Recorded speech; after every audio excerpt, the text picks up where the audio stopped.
সুপ্রিয় ছাত্ররা, আশা করি তোমরা ভালো আছো। গত ক্লাসে আমরা বিক্রিয়ার হার নিয়ে আলোচনা করছিলাম। আজকে আমরা সেই বিক্রিয়ার হার থেকে পরবর্তী অংশটুকু আলোচনা করব।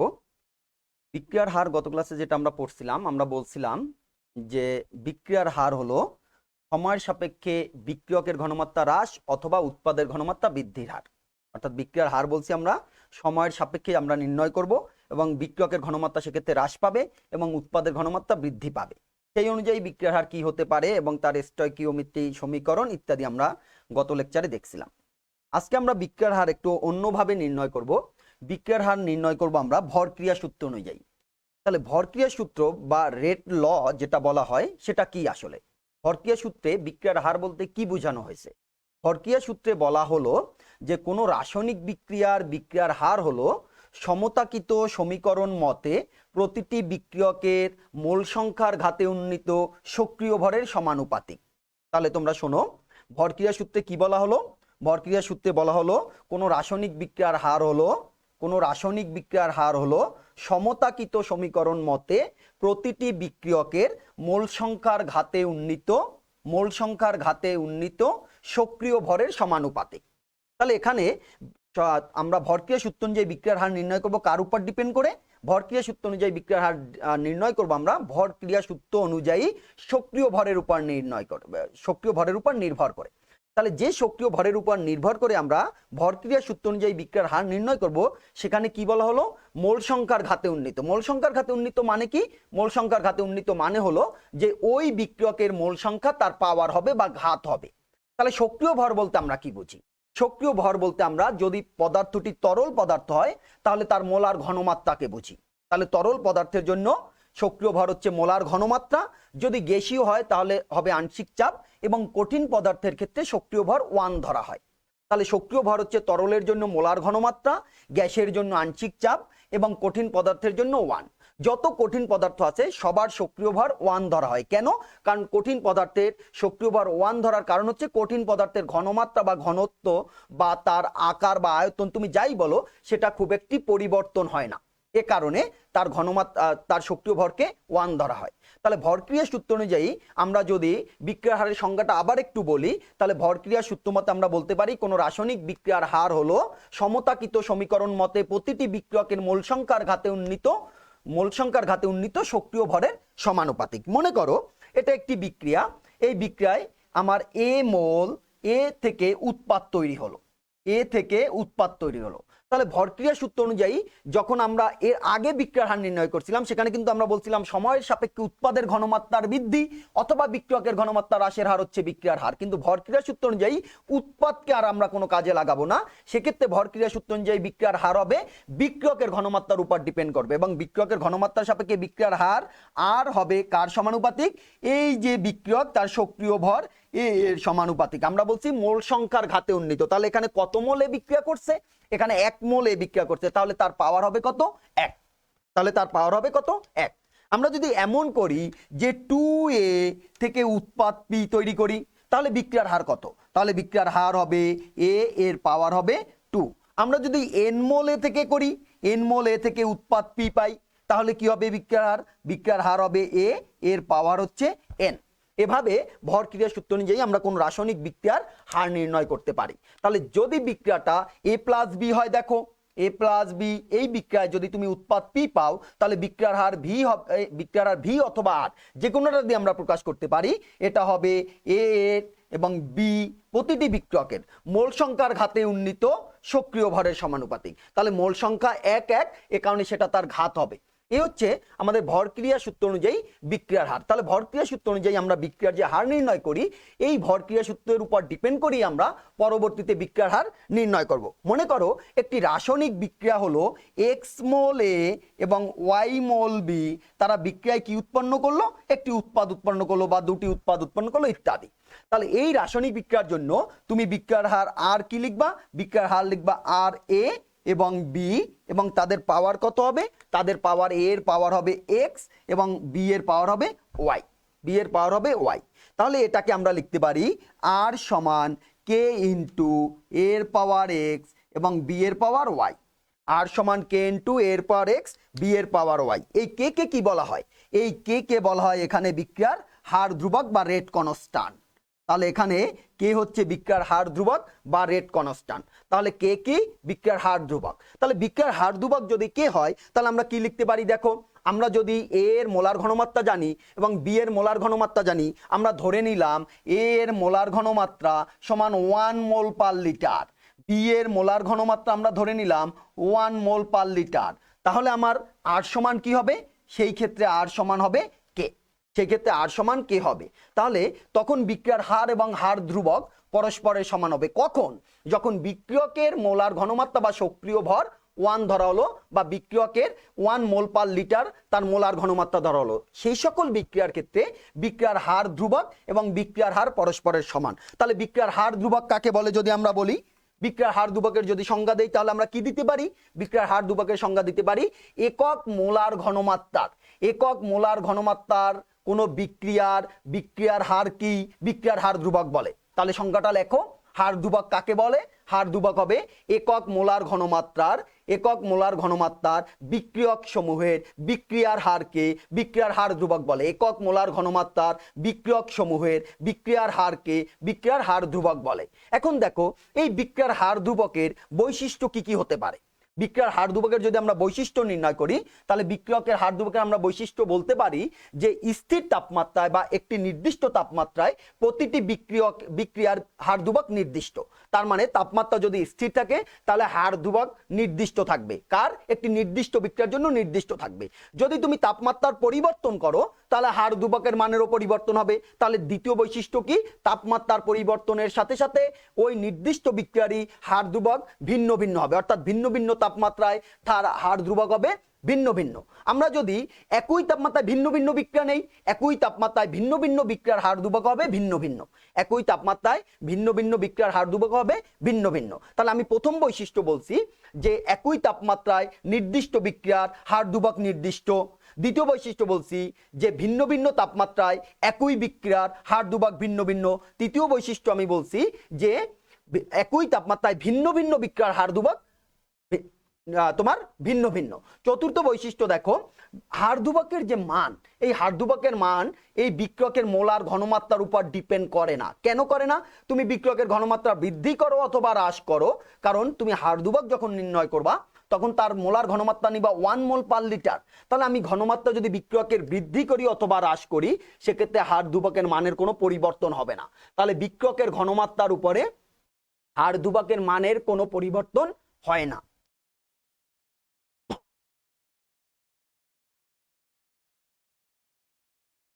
দেখো তাহলে বিক্রিয়কের ঘনমাত্রার উপরে হার ধ্রুবকের মান ডিপেন্ড করে না, এটা চতুর্থ বৈশিষ্ট্য। পঞ্চম বৈশিষ্ট্য আমরা বলতে পারি যে বিক্রিয়ার হার ধ্রুবকের মান থেকে বিক্রিয়ার হার সম্পর্কে ধারণা পাওয়া যায়। দেখো আর সমান যদি কে হয়, এখন কে এর মান মনে করো বেশি, তাহলে আর এর মানও হবে বেশি। তার মানে আমরা কি বলতে পারি, আমরা বলতে পারি যে হার ধ্রুবকের মান যত বেশি হবে বিক্রিয়ার হারও তত বেশি হবে। এই বৈশিষ্ট্যগুলো আমরা বিক্রিয়ার হার ধ্রুবক থেকে পেয়ে থাকি। তাহলে এখানে কে হচ্ছে কি, কে হচ্ছে আমাদের বিক্রিয়ার হার ধ্রুবক, কে হচ্ছে আমাদের বিক্রিয়ার হার ধ্রুবক।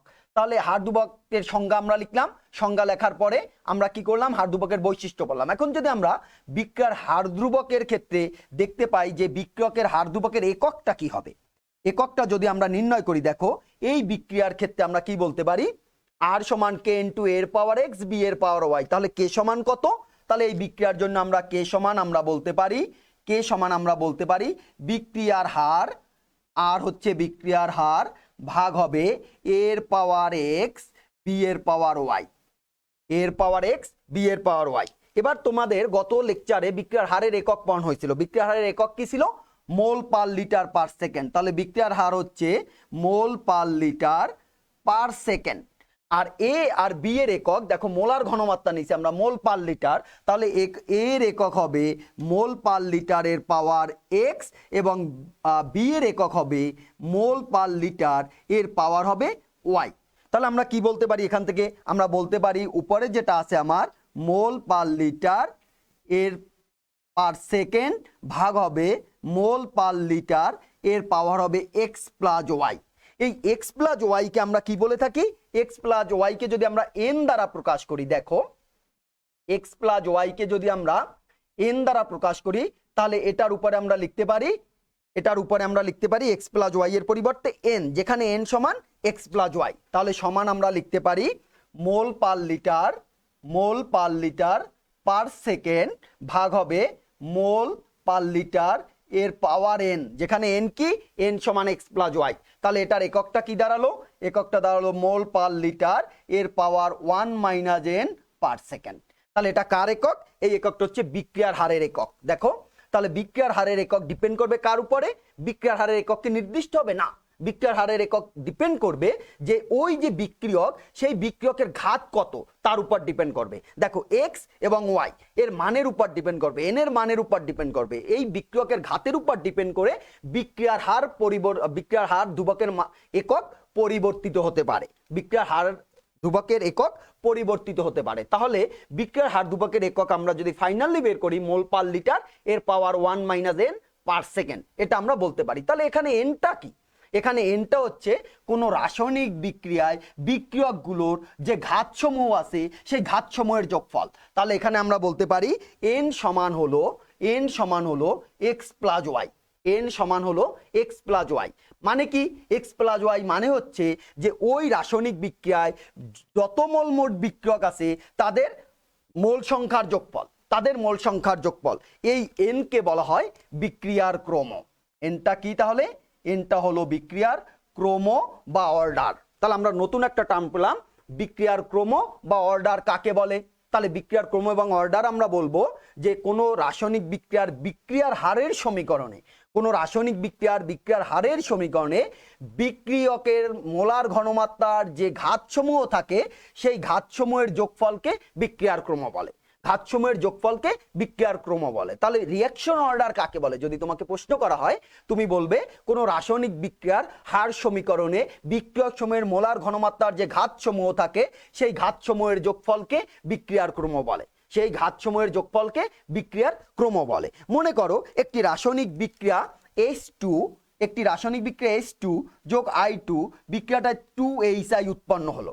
তাহলে এই বিক্রিয়ার হার কত হবে, এই বিক্রিয়ার হার আর সমানুপাতিক হবে H2 এর মোলার ঘনমাত্রা ইন্টু I2 এর মোলার ঘনমাত্রা, যথাযথ ঘাতে উন্নীত করতে হবে তাদের মোল সংখ্যা। তাহলে মোল সংখ্যা 1 আর 1, 1 মোল হাইড্রোজেন 1 মোল আয়োডিনের সাথে বিক্রিয়া করে 2 মোল হাইড্রোজেন আয়োডাইড উৎপন্ন করে, তাহলে মোল সংখ্যা কত, 1 আর 1। তাহলে বিক্রিয়ার ক্রম কত বলো, এন এর মান হচ্ছে 1 প্লাস 1 তার মানে 2। তার মানে এই রিঅ্যাকশনটাকে তুমি কেমন রিঅ্যাকশন বলবে, এই রিঅ্যাকশনটাকে আমরা বলবো দ্বিতীয় ক্রমের বিক্রিয়া, সেকেন্ড অর্ডার রিঅ্যাকশন, এটাকে বলবো দ্বিতীয় ক্রমের বিক্রিয়া। তাহলে এভাবে এই ক্রম আমরা নির্ণয় করতে পারি। ক্রমের এই যে সংজ্ঞাটা আমরা দিলাম সেখান থেকে আমরা কোন কোন ধরনের বিক্রিয়া পেতে পারি। আমরা দেখতে পাই যে ক্রম অনুযায়ী শূন্য ক্রম বিক্রিয়া আসে, প্রথম ক্রম বিক্রিয়া হতে পারে, দ্বিতীয় ক্রম বিক্রিয়া হতে পারে এবং তৃতীয় ক্রম বিক্রিয়া হতে পারে। তার মানে ক্রমের উপর ডিপেন্ড করে বিক্রিয়া 4 ধরনের হতে পারে, একটা শূন্য ক্রম বিক্রিয়া, একটা প্রথম ক্রম বিক্রিয়া, একটা দ্বিতীয় ক্রম বিক্রিয়া, একটা তৃতীয় ক্রম বিক্রিয়া। এখন তুমি তাত্ত্বিকভাবে বা তত্ত্বীয় কোনো রাসায়নিক বিক্রিয়ায় ক্রমের মান 3 এর বেশিও পেতে পারো, কিন্তু বাস্তবে যে এক্সপেরিমেন্টাল যে রিঅ্যাকশনগুলো হয় তাদের ক্ষেত্রে ক্রমের মান কখনো 3 এর বেশি হতে পারে না। কোনো রাসায়নিক বিক্রিয়ার জন্যই বাস্তবে তাদের ক্ষেত্রে ক্রমের মান 3 এর বেশি হতে পারে না। তাহলে সর্বোচ্চ কত ক্রম পর্যন্ত বিক্রিয়া আছে, তৃতীয় ক্রম পর্যন্ত বিক্রিয়া আছে। এখন তাহলে তুমি শূন্য ক্রম বিক্রিয়া হতে পারে, প্রথম ক্রম বিক্রিয়া হতে পারে, দ্বিতীয় ক্রম বিক্রিয়া হতে পারে, তৃতীয় ক্রম বিক্রিয়া হতে পারে। তোমাদের এই রিঅ্যাকশন অর্ডার যেটা বিক্রিয়ার ক্রম, এটা তোমাদের সিলেবাস বহির্ভূত। তারপর আমি সঙ্গত কারণে শুধু সংজ্ঞাটা এবং একটা উদাহরণ দিলাম যে বিক্রিয়ায় ক্রম তুমি কিভাবে চিনবে এবং তাদের ওই যে বিক্রিয়কের মোলার ঘনমাত্রার উপরে যে বিক্রিয়ার হার ডিপেন্ড করবে, ওই হারের যে মোলার ঘনমাত্রা, ওই মোলার ঘনমাত্রার উপরে যে ঘাতসমূহ থাকবে ওই ঘাতের যোগফল হবেই বিক্রিয়ার ক্রম। সেই অনুযায়ী বিক্রিয়ার ক্রমকে আমরা বলতে পারি যে বিক্রিয়ার ক্রম হতে পারে কই রকম, বিক্রিয়ার ক্রম শূন্য ক্রম হতে পারে, প্রথম ক্রম হতে পারে, দ্বিতীয় ক্রম হতে পারে, তৃতীয় ক্রম হতে পারে। এইটুকু জানলে তোমাদের চলবে। এরপরে আরেকটি সংজ্ঞা এখানে আসে, সেটা হচ্ছে বিক্রিয়ার আণবিকত্ব বা মলিকুলারিটি। তাহলে আরেকটি সংজ্ঞা লেখো, বিক্রিয়ার আণবিকত্ব। বিক্রিয়ার আণবিকত্ব। আণবিকত্ব আমরা কাকে বলবো, আণবিকত্ব বোঝার আগে তোমরা একটা বিক্রিয়া দেখো। মনে করো এই বিক্রিয়ায় বিক্রিয়ক আমার এ, উৎপাদ তৈরি হবে পি। তাহলে কোন রাসায়নিক বিক্রিয়ায় আমার বিক্রিয়কগুলো কি সরাসরি উৎপাদে পরিণত হবে? প্রশ্ন হচ্ছে এটা। কোন রাসায়নিক বিক্রিয়ায়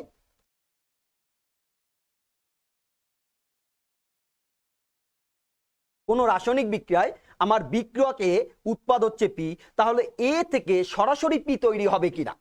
না, কোনো রাসায়নিক বিক্রিয়ায় বিক্রিয়কগুলো সরাসরি উৎপাদে পরিণত হয় না। বিক্রিয়কগুলো উৎপাদে পরিণত হওয়ার ক্ষেত্রে প্রথমে তারা মধ্যবর্তী একটি যৌগ বা অন্তর্বর্তী একটি যৌগ বা অবস্থান্তর একটি যৌগ তৈরি করে। তাহলে দেখো, এ থেকে মনে করো এক্স তৈরি হবে, এক্স থেকে পি তৈরি হবে, এ থেকে এক্স তৈরি হবে, এক্স থেকে পি তৈরি হবে। তাহলে এই এক্সটা কি? এখানে এক্সটা হচ্ছে একটি মধ্যবর্তী যৌগ বা অন্তর্বর্তী যৌগ। এটা আমরা সামনে আরো বিস্তারিত দেখব।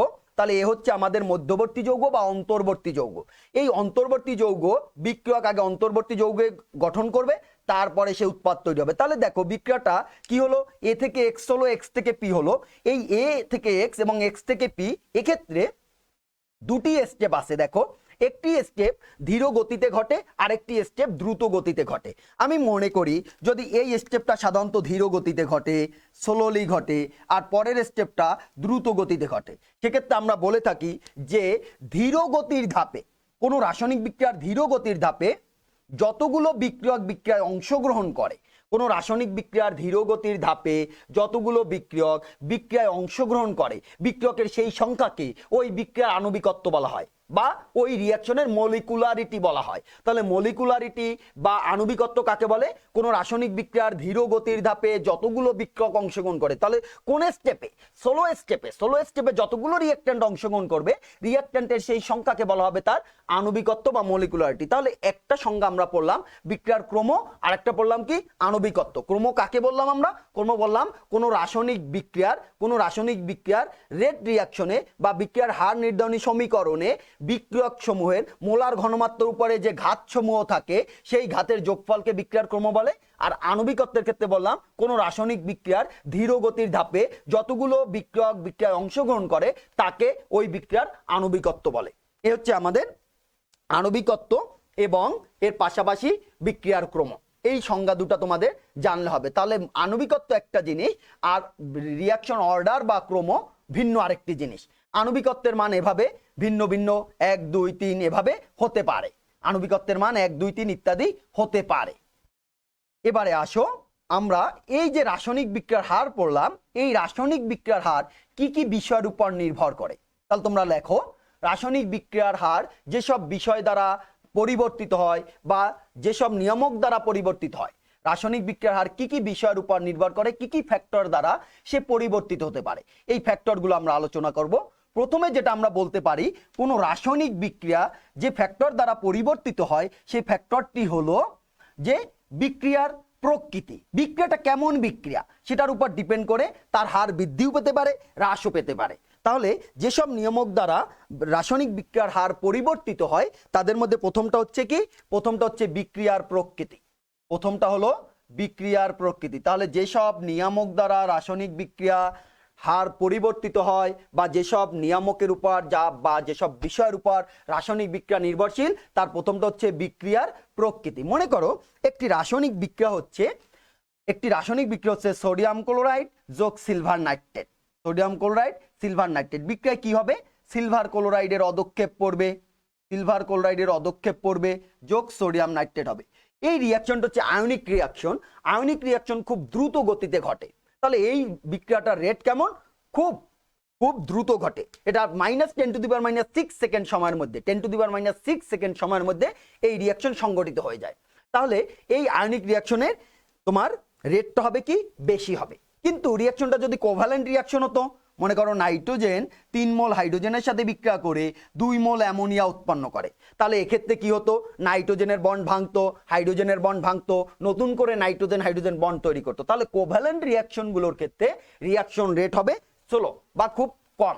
কোভ্যালেন্ট রিঅ্যাকশনগুলোর ক্ষেত্রে বিক্রিয়ার হার হবে কম, আয়নিক রিঅ্যাকশনের ক্ষেত্রে বিক্রিয়ার হার হবে বেশি। তাহলে প্রথম যে ফ্যাক্টর দ্বারা আমরা রাসায়নিক বিক্রিয়ার হার পরিবর্তিত হতে পারে বললাম, তার ক্ষেত্রে প্রথমটা বললাম বিক্রিয়ার প্রকৃতি। বিক্রিয়ার প্রকৃতিতে আমরা বললাম আয়নিক রিঅ্যাকশনের ক্ষেত্রে বিক্রিয়া দ্রুত গতিতে ঘটবে, কোভ্যালেন্ট রিঅ্যাকশনের ক্ষেত্রে বিক্রিয়া ধীর গতিতে ঘটবে।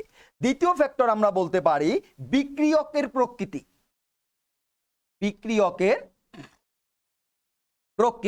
বিক্রিয়কের প্রকৃতির উপরেও রাসায়নিক বিক্রিয়া ডিপেন্ড করে। যেমন তুমি একটি বিক্রিয়া নাও, মনে করো নাইট্রিক অক্সাইড যোগ অক্সিজেন বিক্রিয়ায় নাইট্রোজেন ডাইঅক্সাইড আরেকটা বিক্রিয়া হচ্ছে কার্বন মনোক্সাইড যোগ অক্সিজেন কার্বন ডাই অক্সাইড। এখানে নাইট্রিক অক্সাইড খুব দ্রুত গতিতে জারিত হয়, কিন্তু কার্বন মনোক্সাইড ধীর গতিতে জারিত হয়। তাহলে এই প্রথম যে বিক্রিয়াটা এটা দ্রুত গতিতে ঘটে, পরের বিক্রিয়াটা ধীর গতিতে ঘটে। তাহলে এই যে বিক্রিয়ার হার ডিপেন্ড করতেছে সেটা কার উপর ডিপেন্ড করতেছে?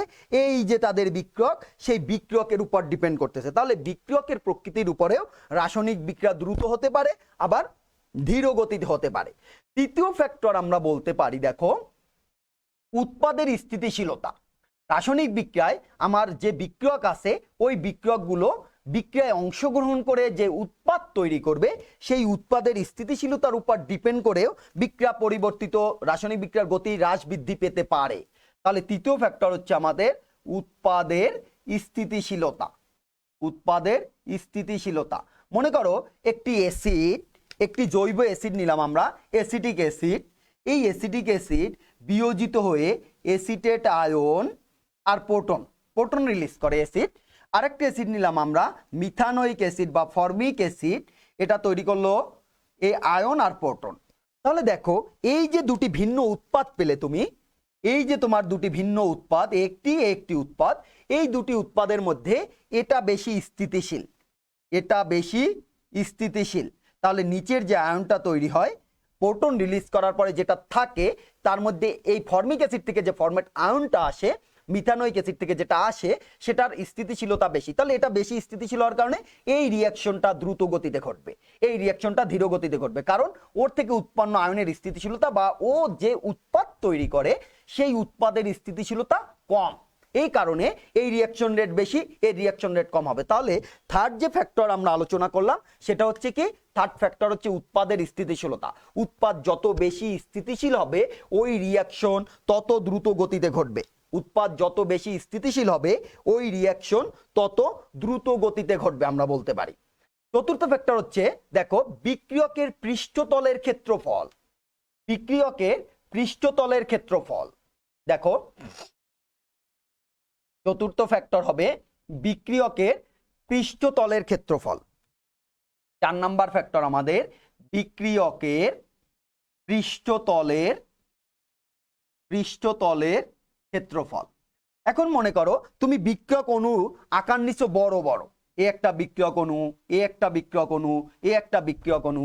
এই বিক্রিয়ক অণু একটা আরেকটি বিক্রিয়ক এর চারপাশে এসে এর সাথে বিক্রিয়া করবে। এখন যদি তুমি বিক্রিয়ার অণুগুলোর আকার ছোট ছোট নাও, ওর পরিবর্তে ছোট ছোট নিলে দেখো তাহলে সহজেই এই বড় অণুগুলো ভেঙে যখন ছোট ছোট অণু হয়ে গেল, এই ছোট ছোট অণুগুলোর ক্ষেত্রে বা বৃহৎ অণু না নিয়ে আমরা যদি ছোট অণু নেই তাহলে তার সারফেস এরিয়াটা বৃদ্ধি পায়, অর্থাৎ পৃষ্ঠতলের ক্ষেত্রফলটা বৃদ্ধি পায়। যখন বৃদ্ধি পায় তখন সহজেই অপর যে বিক্রিয়ক অণুগুলো আছে বা দ্রাবক অণুগুলো আছে, যাই থাকুক, যার সাথে সে বিক্রিয়া করবে, তারা সহজেই ওর চারপাশ ধরে ঘিরে ধরতে পারে।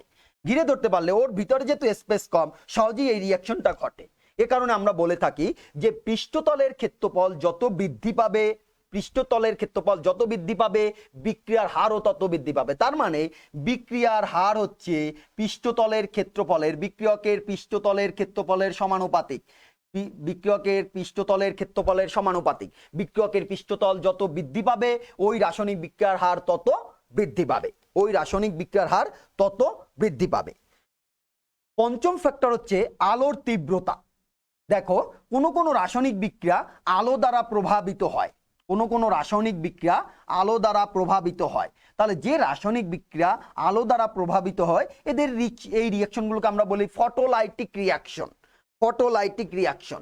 তাহলে পঞ্চম ফ্যাক্টর হচ্ছে আমাদের আলোর তীব্রতা। যে রাসায়নিক বিক্রিয়াগুলো আমাদের আলো দ্বারা প্রভাবিত তাদেরকে আমরা তীব্রতা হ্রাস বৃদ্ধি করে ওই রাসায়নিক বিক্রিয়ার হার বৃদ্ধি অথবা হ্রাস করতে পারি। মনে করো হাইড্রোজেন গ্যাস যোগ ক্লোরিন গ্যাস, এরা বিক্রিয়া করে হাইড্রোক্লোরিক অ্যাসিড গ্যাস উৎপন্ন করবে, HCl গ্যাস উৎপন্ন করবে। এই যে HCl গ্যাস উৎপন্ন করবে এই রাসায়নিক বিক্রিয়া যত সময় সূর্যালোকের উপস্থিতিতে না আসবে তত সময় এই বিক্রিয়া হবে না। তাহলে এই HCl বা সূর্যালোকের পরিমাণ যে যত বৃদ্ধি পাবে আলোর তীব্রতা, HCl মান যত বৃদ্ধি পাবে এই রাসায়নিক বিক্রিয়ার হার তত বৃদ্ধি পাবে। তাহলে এই বিক্রিয়া হচ্ছে ফটোলাইটিক রিয়াকশন। এটা কার দ্বারা নিয়ন্ত্রিত হচ্ছে? আলোর তীব্রতা দ্বারা নিয়ন্ত্রিত হচ্ছে। আলোর তীব্রতা দ্বারা নিয়ন্ত্রিত হচ্ছে। 6 নম্বর ফ্যাক্টর বলবো আমরা প্রভাবক। 6 নম্বর ফ্যাক্টর হচ্ছে আমাদের প্রভাবক। প্রভাবক দ্বারাও রাসায়নিক বিক্রিয়ার গতি বৃদ্ধি পেয়ে থাকে, আবার কোনো রাসায়নিক বিক্রিয়ার গতি প্রভাবক দ্বারা হ্রাসও পেয়ে থাকে। তাহলে 6 নম্বর ফ্যাক্টর হচ্ছে প্রভাবক। প্রভাবক দ্বারাও রাসায়নিক বিক্রিয়ার হার নিয়ন্ত্রিত হয়। প্রভাবক দ্বারাও রাসায়নিক বিক্রিয়ার হার নিয়ন্ত্রিত হয়। মনে করো একটি রাসায়নিক বিক্রিয়া সালফার ডাইঅক্সাইড আর অক্সিজেন বিক্রিয়া উৎপন্ন হবে সালফার ডাইঅক্সাইড। এই রাসায়নিক বিক্রিয়ায় যদি তুমি প্রভাবক হিসেবে নাইট্রিক অক্সাইড ইউজ করো তাহলে বিক্রিয়ার হার ক্রমাগত বৃদ্ধি পেয়ে থাকে, ক্রমাগত বৃদ্ধি পেতে থাকে। তাহলে এই রাসায়নিক বিক্রিয়ার হার এই যে প্রভাবকের উপর ডিপেন্ড করে। প্রভাবক যখনই উপস্থিত থাকে তখনই রাসায়নিক বিক্রিয়াটা দ্রুত গতিতে ঘটে। প্রভাবক বিহীন অবস্থায় বিক্রিয়াটা খুব ধীর গতিতে ঘটবে, খুব ধীর গতিতে ঘটবে। তাহলে 6 নম্বর ফ্যাক্টর বিক্রিয়ার হার যেসব নিয়ামক দ্বারা পরিবর্তিত হয় তার মধ্যে 6 নং ফ্যাক্টর আমরা বললাম কি প্রভাবক। 7 নম্বর ফ্যাক্টর হচ্ছে আমাদের বিক্রিয়কের ঘনমাত্রা। 7 নম্বর ফ্যাক্টর হচ্ছে বিক্রিয়কের ঘনমাত্রা। দেখো বিক্রিয়কের ঘনমাত্রা যদি তুমি বৃদ্ধি করো তাহলে কি হবে? মনে করো এখানে আমার কয়েকটি বিক্রিয়ক আছে, এখানে বিক্রিয়কের সংখ্যা অনেক বেশি।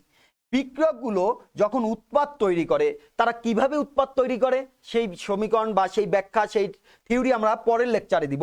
এখানে দেখো অণুর সংখ্যা বেশি, অণুর সংখ্যা যত বেশি হবে, গ্যাদারিং যত বেশি হবে, তত অণুগুলো পরস্পরের সাথে ধাক্কায় লিপ্ত হবে, একে অপরকে ধাক্কা দিবে। তাহলে এখানে ধাক্কা হবে কম। তাহলে অণুগুলো একে অপরকে যত বেশি ধাক্কা দিবে তারা তত বেশি সক্রিয় হবে। রাসায়নিক বিক্রিয়ায় উৎপাদ তৈরি করে সব বিক্রিয়ক কিন্তু উৎপাদে পরিণত হয় না। তাহলে কোন বিক্রিয়কগুলো উৎপাদে পরিণত হয়? রাসায়নিক বিক্রিয়ায় শুধুমাত্র যে সকল অণু, বিক্রিয়কের মধ্যে যে সকল অণু সক্রিয় হতে পারে তারাই শুধুমাত্র রাসায়নিক বিক্রিয়া উৎপাদ তৈরি করে। তাহলে আমার এই রাসায়নিক বিক্রিয়ায় যত বিক্রিয়ক অণু নিব আমি, তাদের মধ্যে সক্রিয় অণুর সংখ্যা বৃদ্ধি পাবে। কেন বৃদ্ধি পাবে? তাদের সক্রিয়তা ডিপেন্ড করে তাদের কলিশনের উপর, তাদের সংঘর্ষের উপর। তাদের সংঘর্ষ যত বেশি হবে তাদের সক্রিয় অণুর সংখ্যা বাড়বে, সক্রিয় অণুর সংখ্যা যত বাড়বে উৎপাদ তত বাড়বে, সক্রিয় অণু যত বাড়বে বিক্রিয়ার হার তত বাড়বে। তাহলে বিক্রিয়কের ঘনমাত্রা যত তুমি বৃদ্ধি করবা অণুগুলোর মধ্যে পারস্পরিক সংঘর্ষ তত বৃদ্ধি পাবে। পারস্পরিক সংঘর্ষ যত বৃদ্ধি পাবে বিক্রিয়ার হার তত বৃদ্ধি পাবে। তাহলে 7 নম্বর যে ফ্যাক্টর আমরা বললাম সেই ফ্যাক্টরের আলোকে আমরা কি বলতে পারি? সেই ফ্যাক্টরের আমরা আলোকে বলতে পারি যে বিক্রিয়কের ঘনমাত্রা বৃদ্ধির সাথে সাথে বিক্রিয়ার হার বৃদ্ধি পেয়ে থাকে। বিক্রিয়কের ঘনমাত্রা বৃদ্ধির সাথে সাথে বিক্রিয়ার হার বৃদ্ধি পেয়ে থাকে। 8 নম্বর ফ্যাক্টর আমরা বলবো চাপের প্রভাব। 8 নম্বর ফ্যাক্টর আমরা বলবো চাপের প্রভাব। তাহলে চাপ দ্বারাও আমাদের বিক্রিয়ার হার কি হয়? নিয়ন্ত্রিত হয় বা পরিবর্তিত হয়। তাহলে কার ক্ষেত্রে চাপের প্রভাব প্রযোজ্য? শুধুমাত্র গ্যাসীয় বিক্রিয়ক পদার্থের ক্ষেত্রে এটা প্রযোজ্য। তরল বা কঠিন পদার্থের ক্ষেত্রে চাপের কোনো প্রভাব নেই। তোমরা লাসাতেল নীতি থেকে শুরু করে অনেক কিছু 9-10 যে পড়ে আসছো সেখানেও পড়ছো যে তরল বা কঠিনের উপরে চাপের কোনো প্রভাব থাকে না। তাহলে চাপের প্রভাব আমার কার উপরে থাকবে? শুধুমাত্র গ্যাসীয় পদার্থের উপর থাকবে চাপের প্রভাব। তার ক্ষেত্রে গ্যাসের ক্ষেত্রে চাপের প্রভাব থাকবে। মনে করো এটা কিছু গ্যাসের অণু এভাবে ছড়ানো ছিটানো আছে, এভাবে ছড়ানো ছিটানো আছে অণুগুলো। তাহলে এখানে তার আয়তনটা কি? আয়তনটা তার বেশি। এই অণুগুলোর উপরে যদি আমি বাইরে থেকে চাপ প্রয়োগ করি তাহলে গ্যাসের অণুগুলো ছোট আয়তনের মধ্যে চলে আসবে, তাদের আয়তন সংকুচিত হবে। তোমরা জানো যে গ্যাসের উপরে যত বেশি চাপ প্রয়োগ করা হয় গ্যাসের অণুগুলো পরস্পরের তত কাছাকাছি আসে, তার মানে আয়তন সংকুচিত হয়। আয়তন সংকুচিত হলে অণুগুলো পরস্পরের কাছাকাছি চলে আসে। দেখো অণুগুলো পরস্পরের কাছাকাছি চলে আসে। একটু আগে আমরা এখানে বলে আসছি যে অণুর সংখ্যা, অণুগুলো যত পরস্পরের কাছাকাছি আসবে তাদের তত বেশি সংঘর্ষ হবে। সংঘর্ষ যত বেশি হবে তত বিক্রিয়ার হার বৃদ্ধি পাবে, উৎপাদও বৃদ্ধি পাবে। সংঘর্ষ বৃদ্ধি পাওয়ার সাথে সাথে বিক্রিয়ার হার বৃদ্ধি পাওয়ার কারণ হলো সক্রিয় অণুর সংখ্যা বৃদ্ধি পায়। তাহলে এরা পরস্পর দূরে দূরে ছিল, তাদের ঘনত্ব ছিল কম, এবার একটু কম জায়গার মধ্যে তারা বেশি লোক চলে আসলো, তাহলে তাদের ঘনত্বটা হচ্ছে বেশি। তাহলে সংঘর্ষ কোথায় বেশি হবে? অবশ্যই এখানে সংঘর্ষ বেশি হবে। তাহলে গ্যাসের উপর যখন তুমি চাপ প্রয়োগ করছো গ্যাসের আয়তন সংকুচিত হলো। আয়তন সংকুচিত হওয়ার সাথে সাথে আমরা কি বলতে পারি? আয়তন সংকুচিত হওয়ার সাথে সাথে আমরা বলতে পারি সংঘর্ষ এখানে বেশি হবে। সংঘর্ষ যত বেশি হবে তাহলে সক্রিয় অণুর সংখ্যা বাড়বে। সক্রিয় অণু যত বেশি হবে তত বেশি সংখ্যক অণু বিক্রিয়ায় অংশগ্রহণ করে উৎপাদ তৈরি করবে, তার মানে বিক্রিয়ার হার বেশি হবে। তার মানে বিক্রিয়ার হার বেশি হবে। তাহলে গ্যাসের ক্ষেত্রে চাপের প্রভাবটা কি? গ্যাসের ক্ষেত্রে চাপের প্রভাবটা আমরা বলতে পারি যে গ্যাসীয় পদার্থের ক্ষেত্রে যত বেশি চাপ প্রয়োগ করা হবে তার আয়তন তত সংকুচিত হবে, আয়তন যত সংকুচিত হবে অণুগুলোর মধ্যে সংঘর্ষ তত বৃদ্ধি পাবে, সংঘর্ষ যত বৃদ্ধি পাবে অণুর বিক্রিয়ার হার তত বাড়বে। তাহলে চাপের প্রভাব কার ক্ষেত্রে প্রযোজ্য? গ্যাসীয় অণুর ক্ষেত্রে প্রযোজ্য, তরল এবং কঠিনের ক্ষেত্রে প্রযোজ্য নয়। গ্যাসের ক্ষেত্রে চাপ বৃদ্ধির সাথে সাথে তাহলে কি হবে? বিক্রিয়ার হার বৃদ্ধি পাবে। গ্যাসের ক্ষেত্রে চাপ বৃদ্ধির সাথে সাথে বিক্রিয়ার হার বৃদ্ধি পাবে। লাস্ট ফ্যাক্টর হচ্ছে আমাদের তাপমাত্রা। সর্বশেষ যে ফ্যাক্টর যেটা দ্বারা বিক্রিয়ার হার প্রভাবিত হয় সেটা হচ্ছে তাপমাত্রা। স্বাভাবিকভাবে তাপমাত্রার এটা আমরা সমীকরণ দিয়ে ব্যাখ্যা করব, কিন্তু তার আগে তোমরা বলো যে তাপমাত্রা বৃদ্ধির সাথে বিক্রিয়ার হার কি হবে। তুমি একটা পদার্থ যদি তাপমাত্রা যদি বৃদ্ধি করো তাহলে অণুগুলোর ছোটাছুটির পরিমাণটা বাড়বে কিনা? অণুগুলো আগে যে জায়গায় ছিল অণুগুলোর মুভমেন্ট বৃদ্ধি পাবে। অণুগুলোর মুভমেন্ট যত বৃদ্ধি পাবে তাদের গতি যত বৃদ্ধি পাবে তখন একটি আরেকটির গায়ে ধাক্কা তত বেশি লাগবে। ধাক্কা বা সংঘর্ষ যত বেশি হবে অণুর সক্রিয় সংখ্যা বাড়বে, সক্রিয় অণুর সংখ্যা যত বাড়বে বিক্রিয়ার হার তত বাড়বে। তার মানে কি? তাপমাত্রা যত তুমি বৃদ্ধি করতে থাকবা তত কি হবে? ওই অণুগুলোর মধ্যে সংঘর্ষ বৃদ্ধি পাবে, কারণ অণুগুলোর গতিশক্তি বৃদ্ধি পাবে, কাইনেটিক এনার্জি বৃদ্ধি পাবে। কাইনেটিক এনার্জি বৃদ্ধি পেলে অণুগুলো চারদিকে ছোটাছুটি করবে। যখনই ছোটাছুটির পরিমাণ তাদের বাড়বে, এক জায়গায় বসে না থেকে ছোটাছুটি যখন বেশি করবে তখনই তারা একে অপরের সাথে বেশি সংঘর্ষে লিপ্ত হবে। যত বেশি সংঘর্ষ হবে উৎপাদের পরিমাণ তত বৃদ্ধি পাবে। উৎপাদের পরিমাণ বৃদ্ধি পাওয়া মানেই হচ্ছে কি? উৎপাদের পরিমাণ বৃদ্ধি পাওয়া মানেই হচ্ছে বেশি সংখ্যক বিক্রিয়ক তোমার বিক্রিয়ায় অংশগ্রহণ করছে। বেশি সংখ্যক বিক্রিয়ক যখন বিক্রিয়ায় অংশগ্রহণ করে তখন আমরা সহজেই বলতে পারি যে ওই বিক্রিয়ার হারও তত বেশি হবে। তাহলে তাপমাত্রা বৃদ্ধির সাথে সাথে বিক্রিয়ার হার বৃদ্ধি পায়।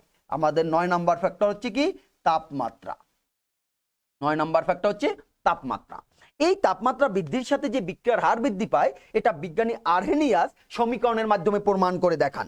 বিজ্ঞানী আরহেনিয়াস যে সমীকরণের মাধ্যমে তাপমাত্রা বৃদ্ধির সাথে বিক্রিয়ার হার প্রমাণ করেন, সেক্ষেত্রে তিনি দেখান যে তাপমাত্রা যত বৃদ্ধি পাবে আমাদের ওই সক্রিয় অণুর পরিমাণ তত বৃদ্ধি পাবে। সক্রিয় অণুর পরিমাণ যত বৃদ্ধি পাবে বিক্রিয়ার হার তত বৃদ্ধি পাবে। তার মানে সক্রিয় অণুর ভগ্নাংশ যত বাড়বে, সক্রিয় অণুর সংখ্যা যত বাড়বে বিক্রিয়ার হার তত বাড়বে। সেক্ষেত্রে আমরা কি বলতে পারি?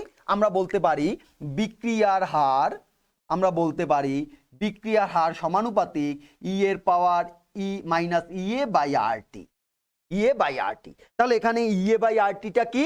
এই e to the power minus EA by RT হচ্ছে সক্রিয় অণুর ভগ্নাংশ। অর্থাৎ কি পরিমাণ টোটাল অণুর মধ্যে কতটুকু পরিমাণ সক্রিয় হলো তাদের সংখ্যাটা এটা বিজ্ঞানী আরহেনিয়াস পরীক্ষার মাধ্যমে দেখান যে তাদের সংখ্যাটা এটা। সেই সংখ্যাটা হবে বিক্রিয়ার হারের সমানুপাতিক। তাহলে সক্রিয় অণুর ভগ্নাংশের পরিমাণ হবে বিক্রিয়ার হারের সমানুপাতিক। আবার কি বলা হলো? আবার বলা হলো কার্যকর সংঘর্ষ যত বৃদ্ধি পাবে, সংঘর্ষগুলো কেমন সংঘর্ষ? কার্যকর সংঘর্ষ, ইফেক্টিভ। তাহলে কার্যকর সংঘর্ষ যত বৃদ্ধি পাবে বিক্রিয়ার হারও তত বৃদ্ধি পায়। একটু আগে আমরা আলোচনা করে আসছি সংঘর্ষ বৃদ্ধির সাথে সাথে বিক্রিয়ার হার বৃদ্ধি পায়। তাহলে আমরা বলতে পারি বিক্রিয়ার হার সমানুপাতিক এন। তাহলে এখানে এনটা কি? এনটা হচ্ছে কার্যকর সংঘর্ষের সংখ্যা। অর্থাৎ কার্যকর সংঘর্ষ যত বৃদ্ধি পাবে বিক্রিয়ার হারও তত বৃদ্ধি পাবে। তাহলে এই দুটাকে যদি আমরা একত্রিত করি তাহলে আমরা কি লিখতে পারি? দুটাকে একত্রিত করে আমরা লিখতে পারি বিক্রিয়ার হার সমানুপাতিক N into e to the power minus EA by RT. তাহলে এখানে এনটা কি? কার্যকর সংঘর্ষের সংখ্যা। E to the power E a minus EA by RT মানে সক্রিয় অণুর ভগ্নাংশ। তাহলে এখানে ইএটা কি? ইএটা হচ্ছে সক্রিয়ণ শক্তি বা অ্যাক্টিভেশন এনার্জি। এটা কাকে বলে সংজ্ঞাটা আমরা এখানে পড়বো না, আমরা পরের লেকচারে সংজ্ঞাটা পড়বো। সক্রিয়ণ শক্তি তোমরা এখানে নোট রাখো যে ইএটা হচ্ছে অ্যাক্টিভেশন এনার্জি বা সক্রিয়ণ শক্তি, আরটা হচ্ছে মোলার গ্যাস ধ্রুবক এবং টিটা হচ্ছে পরম তাপমাত্রা বা কেলভিন তাপমাত্রা। তাহলে আরহেনিয়াসের মতে বিক্রিয়ার হার হচ্ছে n e to the power minus EA by RT এর সমানুপাতিক। এখন যদি ওই রাসায়নিক বিক্রিয়ায় তুমি কোনো প্রভাবক কোনো নিয়ামককে পরিবর্তন না করো, কোনো শর্তকে পরিবর্তন না করো, রাসায়নিক বিক্রিয়ায় যদি তুমি তাপমাত্রার পরিবর্তন না করো, তাহলে বলা হলো যে, বা বিক্রিয়কের ঘনমাত্রার পরিবর্তন যদি না করো, তাহলে বলা হলো ওই রাসায়নিক বিক্রিয়ার হার হবে, যদি আমরা কোনো কিছুকে পরিবর্তন, কোনো শর্তকে পরিবর্তন না করি, তাহলে তার বিক্রিয়ার হার হচ্ছে তার হার ধ্রুবকের সমানুপাতিক। রাসায়নিক বিক্রিয়ার হার হবে কোনো শর্তকে পরিবর্তন না করলে তার হার ধ্রুবকের বা ওই রিঅ্যাকশন রেটের, তোমার রিঅ্যাকশন রেটটা হবে হার ধ্রুবকের রেট কনস্ট্যান্টের সমানুপাতিক। তাহলে এই দুটি সমীকরণ থেকে আমরা কি বলতে পারি? আমরা বলতে পারি কে সমানুপাতিক n into e to the power minus EA by RT, minus EA by RT. অথবা আমরা বলতে পারি কে সমান x into n e to the power minus EA by RT. এখানে এক্সটাকে আমরা বললাম কি সমানুপাতিক ধ্রুবক, এক্সটাকে বললাম সমানুপাতিক ধ্রুবক। অথবা আমরা এটাকে বলতে পারি কে সমান A into e to the power minus EA by RT, A into e to the power minus EA by RT. তাহলে এখানে এটাকে, এখানে এ সমান হলো তাহলে এক্স ইন্টু এন সমান হচ্ছে ফ্রিকোয়েন্সি ফ্যাক্টর, এটাকে বলা হয় ফ্রিকোয়েন্সি ফ্যাক্টর। এটা হলো ফ্রিকোয়েন্সি ভেক্টর, যা হচ্ছে এক্স এবং এন এর গুণফল। এই সমীকরণটি আরএনিয়াস সমীকরণ নামে পরিচিত, কে সমান A into e to the power minus EA by RT. তাহলে এখানে কেটা হচ্ছে হার ধ্রুবক, এটা হচ্ছে ফ্রিকোয়েন্সি ফ্যাক্টর, এটা হচ্ছে শক্তিয়ন শক্তি, আর হচ্ছে মোলার গ্যাস ধ্রুবক, এবং টি হচ্ছে কেলভিন বা পরম তাপমাত্রা। এই সমীকরণটিতে যদি আমরা উভয় পক্ষে লন নেই তাহলে কি হবে দেখো, উভয় পক্ষে যদি আমরা লন নেই তাহলে আমরা বলতে পারি লন কে সমান লন এ, লন আর ই পরস্পরের বিপরীত, তাহলে বাদ মাইনাস ইএ বাই আরটি। এটা হচ্ছে ইটা হচ্ছে এন্টিলন, তাহলে লন এন্টিলন বাদ গেল, মাইনাস ইএ বাই আরটি চলে আসলো। তাহলে এটাকে যদি আমরা সাজিয়ে লিখি, আমরা লিখতে পারি লন কে সমান minus EA by RT plus ln A, এটাকে আমরা 1 নং সমীকরণ দিয়ে রাখি। এখন যদি আমি লনের পরিবর্তে লগ ব্যবহার করি তাহলে আমি কি লিখতে পারি 2.303 লগ কে সমান মাইনাস ই এ বাই আর টি যোগ 2.303 লগ এ। এবার 2.303 দিয়ে ভাগ দিয়ে দাও, তাহলে থাকবে কি লগ কে সমান minus E A by 2.303 R into 1/t, আমি একটু সাজিয়ে লিখলাম, যোগ লগ এ, যোগ লগ এ। তাহলে এই হচ্ছে আমাদের একটা সমীকরণ। সমীকরণটা কেমন সমীকরণ দেখো, এটাকে যদি আমরা ওয়াই ধরি, এটাকে যদি এম ধরি, এটাকে যদি এক্স ধরি, এটাকে যদি সি ধরি, এটা মাইনাস আছে, তাহলে সমীকরণটা হচ্ছে আমার ওয়াই সমান minus m x plus c type সমীকরণ। সমীকরণটা হচ্ছে ওয়াই সমান minus m x plus c type সমীকরণ। এই সমীকরণে যদি আমরা লেখচিত্র অঙ্কন করি তাহলে লেখচিত্রটা কেমন হবে দেখো, আমার ওয়াই অক্ষ, এ হচ্ছে আমার এক্স অক্ষ, ওয়াই অক্ষে আমি কাকে নিব, ওয়াই অক্ষে আমি নিব লগ কে কে, লগ কে। এক্স অক্ষে কাকে নিব, এক্স অক্ষে 1/t যাকে আমি এক্স ধরছি। তাহলে এই সমীকরণের সরলরেখাটা হবে ওয়াই এবং এক্স অক্ষকে ছেদকারী সরলরেখা, ওয়াই এবং এক্স অক্ষকে ছেদকারী সরলরেখা। তাহলে সেই সরলরেখার ঢাল হবে কত, এম। তাহলে সেই সরলরেখার ঢাল মানে ট্যান থিটা সমান লম্ব বাই ভূমি। তাহলে ঢাল বা স্লোপ সমান কত, স্লোপ সমান হবে মাইনাস ই এ বাই 2.303 আর। তাহলে ঢালের মান যদি ট্যান থিটা দিয়ে তুমি নির্ণয় করো তাহলে এই সমীকরণ ব্যবহার করে তুমি, আর যেহেতু মোলার গ্যাস ধ্রুবক 2.303 কনস্ট্যান্ট, তাহলে ই এর মান সহজেই বের করতে পারবে। তাহলে আরএনিয়াস এই সমীকরণ দিয়ে তুমি সহজেই শক্তিমান শক্তির মান বের করতে পারবে, আরএনিয়াস এই সমীকরণ দিয়ে তুমি সহজেই শক্তিমান শক্তির মান বের করতে পারবে। তাহলে আমরা যে প্লটটা করলাম লগ কে বনাম 1/t, তাহলে আমার মূল বিন্দু থেকে ডান দিকে যত যাব 1/t তত বৃদ্ধি পাবে। আচ্ছা বলো তো 1/t মূল বিন্দু থেকে ডানে গেলে বৃদ্ধি পায়, তাহলে টি কি হয়, তাহলে টি অবশ্যই হ্রাস পায়। তাহলে টি হ্রাসের সাথে সাথে লগ কে এর মানও হ্রাস পাচ্ছে। টি হ্রাসের সাথে সাথে বাম থেকে ডানে গেলে 1/t বৃদ্ধি পায়, 1/t বৃদ্ধি পাওয়া মানে টি হ্রাস পাওয়া। তাহলে বাম থেকে ডানে যত যাব টি এর মান তত হ্রাস পাবে, লগ কে এর মানও তত আস্তে আস্তে হ্রাস পাবে। দেখো এখানে আমাদের টি এর মান যত, এখানে লগ কে এর মান এতটুকু, যখন আমি এখানে চলে আসলাম তখন লগ কে এর মান এতটুকু হয়ে গেল। তাহলে টি এর মান হ্রাসের সাথে সাথে লগ কে এর মান হ্রাস পায়। তাহলে লগ এর পরে কেটাকে কেটা হচ্ছে হার ধ্রুবক। হার ধ্রুবক হ্রাস পাওয়া মানে কি? বিক্রিয়ার হারও হ্রাস পাওয়া। আমরা একটু আগে বলে আসছিলাম হার ধ্রুবকের বৈশিষ্ট্যের মধ্যে যে হার ধ্রুবকের মান থেকে বিক্রিয়ার হার সম্পর্কে ধারণা পাওয়া যায়। যে বিক্রিয়ার হার ধ্রুবকের মান যত বেশি সেই বিক্রিয়ার হার ও তত বেশি, তাহলে লগ কে এর মান হ্রাস পাওয়া মানে বিক্রিয়ার হার হ্রাস পাওয়া। তার মানে টেম্পারেচার যত হ্রাস পাবে বিক্রিয়ার হার তত হ্রাস পাবে, টেম্পারেচার যত বৃদ্ধি পাবে বিক্রিয়ার হার তত বৃদ্ধি পাবে। এটা হচ্ছে তাপমাত্রার প্রভাব বিক্রিয়ার হারের ক্ষেত্রে, যেটা আরেনিয়াস সমীকরণ দিয়ে আমরা প্রতিপাদন করে দেখাতে পারি। আরেনিয়াস সমীকরণ দিয়ে আমরা প্রতিপাদন করে দেখাতে পারি। তাহলে এই সমীকরণ থেকে আমরা আরো কি পাই? আমরা এই সমীকরণ থেকে যে ঢালটা বের করব সেই ঢালটা সমান হবে -EA/2.303R, যেখান থেকে আমরা শক্তিওয়ান শক্তিরও মান বের করতে পারি যদি আমরা ঢালের মানটা আমাদের জানা থাকে, যদি আমাদের ঢালের মানটা জানা থাকে। এবার দেখো একটু আমরা যে 1 নং সমীকরণ দিয়ে আসছিলাম এই সমীকরণটাকে যদি আমরা একটু সাজিয়ে লিখি তাহলে আবার কিভাবে লিখতে পারি? 1 নং সমীকরণ, 1 নং সমীকরণ আমরা লিখছি ln k সমান -EA/RT যোগ ln A। এই সমীকরণটায় আমাদের কেটা হচ্ছে হার ধ্রুবক আর টিটা হচ্ছে কেলভিন তাপমাত্রা বা পরম তাপমাত্রা।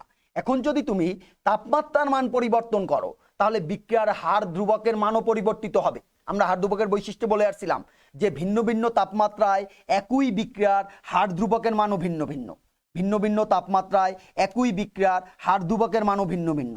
তাহলে ভিন্ন ভিন্ন তাপমাত্রা যদি হয়, আমি মনে করি দুটি তাপমাত্রা আমি নিলাম, একটি T1 একটি T2, তাহলে তোমার কে যে মান, কে এর মানও দুটি ভিন্ন পাবে। তুমি তাপমাত্রা যতটি নিবে তুমি কে এর মানও ততটি পাবে। এখন আমি ধরে নিলাম যে 1 নং সমীকরণ থেকে আমরা যদি আসি, 1 নং সমীকরণকে যদি সাজিয়ে লিখি তাহলে কি লিখতে পারি? ln k সমান -EA/RT যোগ ln A। এখন আমি মনে করি এই রাসায়নিক বিক্রিয়াটি আমি দুটি তাপমাত্রা সংঘটিত করব। তাহলে দুটি তাপমাত্রা কত? T1 ও T2, T1 ও T2। T1 ও T2 তাপমাত্রায় আমি মনে করি তার হার ধ্রুবকের মান যথাক্রমে K1 ও K2। মনে করি এই বিক্রিয়াটি T1 ও T2 তাপমাত্রা, যেখানে দুটি ভিন্ন তাপমাত্রা, অথবা T1 নিম্ন তাপমাত্রা T2 উচ্চ তাপমাত্রা। T1 ও T2 তাপমাত্রায় হার ধ্রুবকের মান যথাক্রমে K1 ও K2। তাহলে এই সমীকরণকে আমরা প্রথম নিম্ন তাপমাত্রার জন্য লিখতে পারি ln K1 সমান -EA/RT1 যোগ ln A। এটাকে আমরা দাও 2 নং সমীকরণ, এটাকে দাও 2 নং সমীকরণ। উচ্চ তাপমাত্রার জন্য আমরা লিখতে পারি ln K2 সমান -EA/RT2 যোগ ln A। এটাকে দাও 3 নং সমীকরণ। আমরা 3 থেকে যদি 2 নংকে বিয়োগ করি তাহলে কি পাই? ln K2 ln K1 সমান হবে -EA/RT2 যোগ ln A মাইনাস প্লাস হয়ে যাবে plus EA/RT1 minus ln A। তাহলে plus ln A minus ln A বাদ ln K2 minus ln K1 মানে হচ্ছে ln K2/K1। ln K2/K1 সমান, যেটা ধনাত্মক সেটাকে আমি সামনে নিয়ে আসি, EA/RT1 মাইনাস EA/RT2। তাহলে আমরা লিখতে পারি ln K2/K1 সমান EA/R যদি কমন নেই তাহলে থাকে 1/T1 minus 1/T2, 1/T1 minus 1/T2।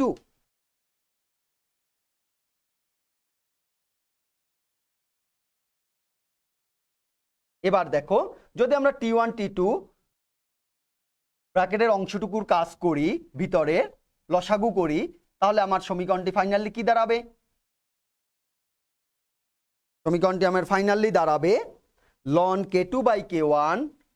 K2/K1 সমান হবে EA/R into T1 T2 minus T1। তাহলে এই সমীকরণ হচ্ছে দুটি ভিন্ন তাপমাত্রায় দুটি ভিন্ন হার ধ্রুবক যখন তুমি পাবে তখন এই সমীকরণ ব্যবহার করে তোমাকে এই শক্তিওয়ান শক্তির মান বের করতে হবে। তাহলে এই সমীকরণটি হচ্ছে দুটি ভিন্ন তাপমাত্রায় দুটি ভিন্ন হার ধ্রুবকের জন্য আরেনিয়াস সমীকরণ। এই সমীকরণ হচ্ছে দুটি ভিন্ন তাপমাত্রায় দুটি ভিন্ন হার ধ্রুবকের জন্য আরেনিয়াস সমীকরণ। এবার দেখো লনের পরিবর্তে যদি আমি লগ লিখি যথারীতি, তাহলে লিখবো 2.303 লগ K2/K1 সমান EA/R into T2 minus T1/T1 T2। তাহলে log K2/K1 সমান হবে EA/2.303R into T2 - T1/T1 T2। এটা অথবা এটা, যে সমীকরণকে তুমি ব্যবহার করতে চাও, এই দুটি সমীকরণের যে কোনোটি ব্যবহার করে তুমি দুটি ভিন্ন তাপমাত্রার জন্য আরএনএর সমীকরণ কাজে লাগিয়ে সক্রিয়ণ শক্তি বের করবে। আর যদি একটা তাপমাত্রা হয় তাহলে আগে যে সমীকরণটা আমরা করছি সেই সমীকরণ থেকে আমরা সহজেই সক্রিয়ণ শক্তির মান বের করতে পারবো। তাহলে আমাদের এ হচ্ছে তাপমাত্রার প্রভাব। তাপমাত্রার প্রভাব বিক্রিয়ার হারের উপর যদি আমরা বলি, তাহলে আমরা ফাইনালি এটা বলতে পারি যে তাপমাত্রা বৃদ্ধির সাথে সাথে বিক্রিয়ার হার বৃদ্ধি পাবে, তাপমাত্রা হ্রাসের সাথে সাথে বিক্রিয়ার হার হ্রাস পাবে। এই 9টি ফ্যাক্টর আমরা সর্বোচ্চ পড়তে পারি, 9টি ফ্যাক্টর দ্বারা বিক্রিয়ার হার পরিবর্তিত হতে পারে। তাহলে আজকে আমরা পড়লাম শুরু থেকে বিক্রিয়ার হার ভরক্রিয়া সূত্র, ভরক্রিয়া সূত্রর পরে আমরা ভরক্রিয়া সূত্রের উপর ডিপেন্ড করে কিভাবে বিক্রিয়ার হার হয় সেটা দেখলাম, হার ধ্রুবক দেখলাম, হার ধ্রুবকের বৈশিষ্ট্য দেখলাম, হার ধ্রুবকের একক দেখলাম, বিক্রিয়ার ক্রম কাকে বলে পড়লাম, বিক্রিয়ার আণবিকত্ব কাকে বলে পড়লাম, তারপরে যেসব নিয়ামক দ্বারা বিক্রিয়ার হার পরিবর্তিত হয় সেই রকম 9টি নিয়ামক নিয়ে আলোচনা করলাম। সর্বশেষ আমরা বিক্রিয়ার তাপমাত্রার প্রভাব পড়লাম বিক্রিয়ার হারের উপর, যেটা আরএনএর সমীকরণ থেকে আসে। তো আজকে তোমাদের লেকচার এই পর্যন্ত থাকবে, আমরা পরবর্তী লেকচারে এই পরের অংশ থেকে শুরু করব। তো তোমরা সবাই একটু এই অংশটুকু বই থেকে ভালো মতো পড়ে নিবে। তো ভালো থেকো সবাই।